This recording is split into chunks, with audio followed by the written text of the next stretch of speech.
For this project, the owner wanted to go dark, so I decided to use mahogany. Home Depot no longer carries this, so I ordered it online. I ordered 6 pieces of 3-foot 1x6, so I will have to make do with just this because it's all I have. To keep the height I need, I intend to take 2 of these boards and rip them in half. This way I can place one half back in the stack and the other can be used to make the faceplate. So before I begin ripping on the bandsaw, I make sure my table is perfectly level with the blade. I am only going to rip 2 pieces perfectly in half, so now I am left with 4 full and 4 1/4-inch pieces. You can take your 2 full pieces and your half piece now and glue them together. The thinner the better, so use a paint roller, cut in half, and try to get the glue as thin as possible. Have your clamps at the ready and clamp down. Your edges don't have to be perfectly aligned because we are using what's in the center of the wood. And besides, each board has a live edge on it still because it's cheaper to buy them this way. Cut out your template. You can draw this freehand or you can cheat like me and print them out on a computer. But at this point, keep it all in one piece until we know how we can get this to fit on the wood we have glued together. Once you have everything positioned properly and in place, tape them down so they don't move. Then trace them out with a Sharpie. I start by cutting each piece free to give me more room to work. Then, one by one, take each piece and cut them out. This is where all the fun happens. Everybody loves to cut wood. Now remember, this can be done with a jigsaw or a bandsaw. You don't have to have the high-end expensive tools to pull off a pretty shadow box like this. For those tight, small curves in the Florida shape, you can simply find a drill bit the same size and just drill that space out. So for Florida's trigger, I take it to the drill press and then find a corresponding drill bit and then press out that space. So you just keep repeating this process until all your pieces are cut out. Remember, don't attempt to cut off the very ends of each piece while cutting out your shapes. The reason we did not cut off the ends with the bandsaw is because we want a really smooth face on the end for joining the pieces together. I personally can never get that high-end smooth face with a bandsaw the same way I can with a miter saw. Check your fit. Remember, if it does not match up perfectly, you need to make your adjustments ever so slightly because screwing this up could change the shape of your box a little. You can now add your pocket holes to join all your pieces together. Make sure you keep your holes aligned in the center of each piece. Drilling outside the edge means you will have to do some doctoring later to hide your mistakes, and you don't want to waste any more time than you have to. Some parts of Florida are very easy to sand, others not so easy. Be creative and use your tools available to you. I used my cordless drill, my drill press, and a plain old sandpaper on a stick to get all the small areas that an orbital sander could not reach. Before I routed out the backplate groove, I grabbed the scrap piece to check to see if I could do this in one pass. If you need to make 2 passes, go ahead and set the depth of your router bit and make 2 passes. But here I think I can pull it off in one. The actual backplate is pretty thin. You want to put your backplate grooves in before you screw the pieces together so you don't hit screw heads with your router bit. That's why I'm doing them individually as pieces and not as one whole shadow box. You will see later in this video that a change to the faceplate will mean I will have to hit screw heads. Yeah, I'm still an amateur. So now that your backplate groove is in, you can join your pieces together. Take a little wood glue and then remember, clamp your pieces down. Don't think you can pull this off just by holding on real tight. If you have any shift or movement while joining the pieces, you will not be able to correct them because the screws will always find the path of least resistance and will always go back down the previous hole. So clamp your pieces down and then hold tight. It sounds like I'm talking from experience. No comment. Once all the pieces are together, you can do a light sand on the joints to make sure they are all smooth and will not create any deviations when routing the faceplate. Now you can trace out your backplate. Simply flip your Florida upside down where there is no backplate groove and trace out your shape.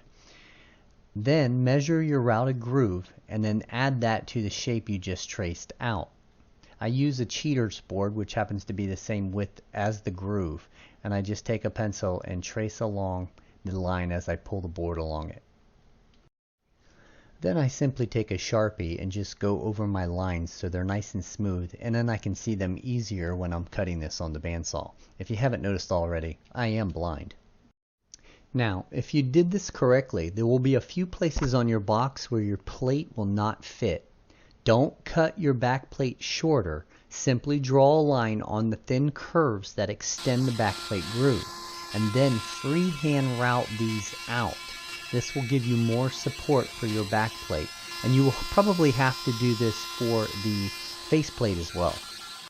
Cut out your backplate with a jigsaw or a bandsaw. This is actually a lot easier with a jigsaw, with a fine-toothed blade. But if I did that, my cool logo on the bandsaw would not be in the video. Check your fit and make any adjustments that you need to.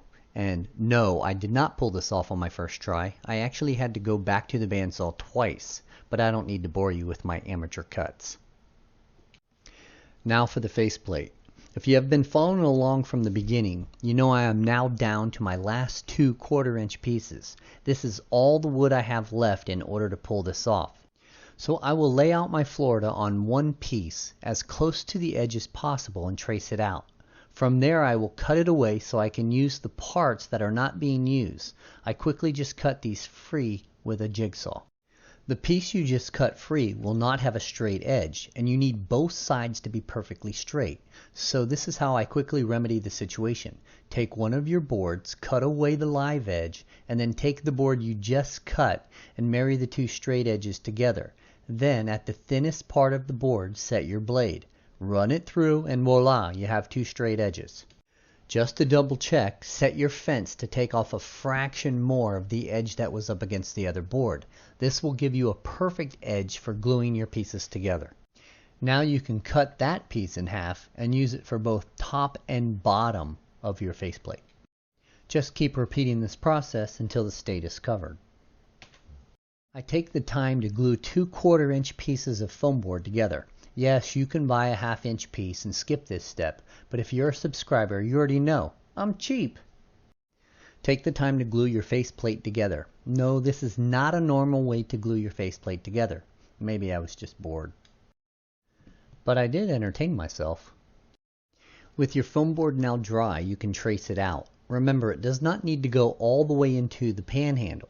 We will decide where the barrier between the ensign and the felt will be later, so for now just trace out Central Florida. Make sure you have a sharp blade and cut out your traced lines. This is difficult if you are like me and have opted for 2 pieces of foam board, because as your blade hits the glue between the 2 pieces, it tends to give you a rough cut. If you have opted to buy the 1/2-inch piece, you won't run into this problem. Remember, mistakes are super easy to fix. If you cut away too much, just take some scrap pieces, cut them to fit, and tape them back into position. Now that your faceplate is dry, we will trace it out as well. We don't have much room to work here, so ensure you clamp down your frame so it does not move while tracing this out. Okay, you have both inside and outside lines. You can now cut out your faceplate. Both cuts will be a rough cut. Stay away from the actual lines you drew. You're just going close to them. You're not trying to be accurate here. You're not cutting this to fit. The lines are just guides to get you close. Remember that a drill bit saves you a lot of struggle when hitting those tight curves. So just put tiny little pivot holes in the bends. Lay your faceplate onto your frame and ensure that all of your frame is covered. Then clamp down. Now we are going to route the interior of the faceplate. With everything clamped down, we are going to use a trim bit, the same one that is used to flush the edge of countertops. Simply move the clamps as you go and replace back into place once you are past them. This will keep everything snug, tight, and in place. Once the interior of the faceplate is routed, you can cut your faceplate groove. Originally, I had intended to make the interior faceplate have a slight lip so the plexiglass could rest on it, just like I did with the Texas shadow box. But the panhandle of Florida is so narrow, I did not like the look of the lip, so I decided to go with flush look, just like I did with the ammo shadow box. That would allow the frame to maintain its slim appearance. And if you notice the sparks, that was me hitting the screw heads of my joints I mentioned earlier. Told you I'm an amateur. With your lip routed out, you can simply lay your plexiglass over the frame and trace it out for a perfect fit. This is really kind of hard to screw up.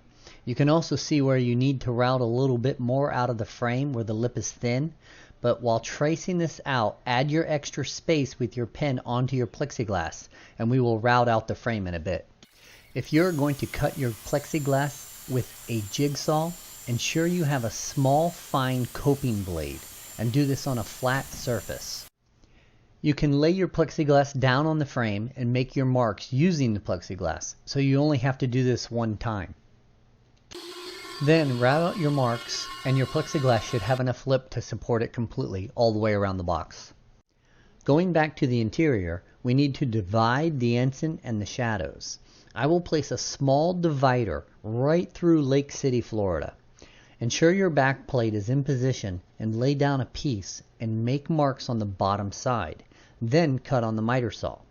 Place back into position and make marks on the sides at the base of the routed lip. Then, once all is snug, glue your piece into position. You can even add a little more pressure with a clamp if you need to. Slide your foam board back into position, and then with a pencil you can draw out your line at the Lake City divider. Check your fit. If you need to make any adjustments to your foam board to fill in gaps between your foam board and the frame, now is the time. The same process for applying the felt here, so no change from this and any other of my shadow box videos. First, I iron out the felt, put a thin layer of Elmer's glue on the foam, and I spread it really thin with a small piece of plastic. Lay your felt onto the glue, make sure it's ironed, trim away the excess, and place small cuts in the felt all the way around the shape to handle the curves of the shape. And then duct tape down to the back. Make sure you leave yourself enough felt to make sure you can bend it all the way around to the back of the foam board. Once all looks good, go back to wood glue, put down a healthy coat, and place your foam board back into place. Ensure your backplate is in your frame so you get proper positioning. Then, to make sure you have really good contact, place some weights on the foam board to weigh it down. To ensure the flag lays flat and is pressed up tight against the plexiglass, I will trace and cut out the shape to go behind the first layer of the flag. Now sand and stain the faceplate. Using a detailed sander, hit the inside lip and make it nice and round. Using an orbital sander, smooth the top. When you're done sanding, take a damp cloth and wipe down the faceplate. This will remove all the dust and open the pores for the stain. Most important is the inside lip. Ensure you get a good coat of stain on it. The top side does not have to be perfect because we will end up resanding and staining it in order to remove the pressure rings that are caused when we glue the faceplate down. While you have the stain out, stain the interior of the frame. Do not stain the outer perimeter of the frame. Okay, I say this in all my videos. Go knock on your neighbor's door and borrow all of his or her clamps. I stress you cannot have too many clamps for this next step, and with all the curves, winds, and bends of this box, you will definitely need a clamp every few inches. Place a bead of glue all around the perimeter and with your finger smooth it outward. If you get any on the inside lip, simply wipe up before you place your faceplate into position. Take your plexiglass and lay it into position, and then align your faceplate and start clamping down. Remember, both sides of your plexiglass protection cover are still on. Do not remove them. While your faceplate is drying, align your stars and tape your star alignment holder into position. After allowing enough time for your faceplate to dry, remove your clamps. Go back to the trim router bit and now trim the outside perimeter of the frame. With the perimeter trimmed, you're now ready to start your final sanding. Resand the faceplate, the outside perimeter, and prepare for final staining. Ensure all pressure rings on the faceplate are removed and that the outside perimeter is flush with the faceplate. Start with 100 grit sandpaper and then finish your last coat with 230 grit sandpaper. Before you remove the extra dust, drill out your pilot holes for the backplate. Then wipe down the faceplate and the external perimeter with a damp cloth and begin to stain your box. The last step is to polyurethane the box and then you're ready for show. Pull off your plexiglass covers and place your shadows in the box. After all the shadows are placed in the box, you can attach the backplate. Since the metals are free hanging, you do not want to turn the box upside down or your metals might scratch the plexiglass. Have someone hold the box upright while you attach the backplate. And that's how you turn this into that. I would love to hear your comments below. And as always, thanks for watching and don't forget to hit that subscribe button.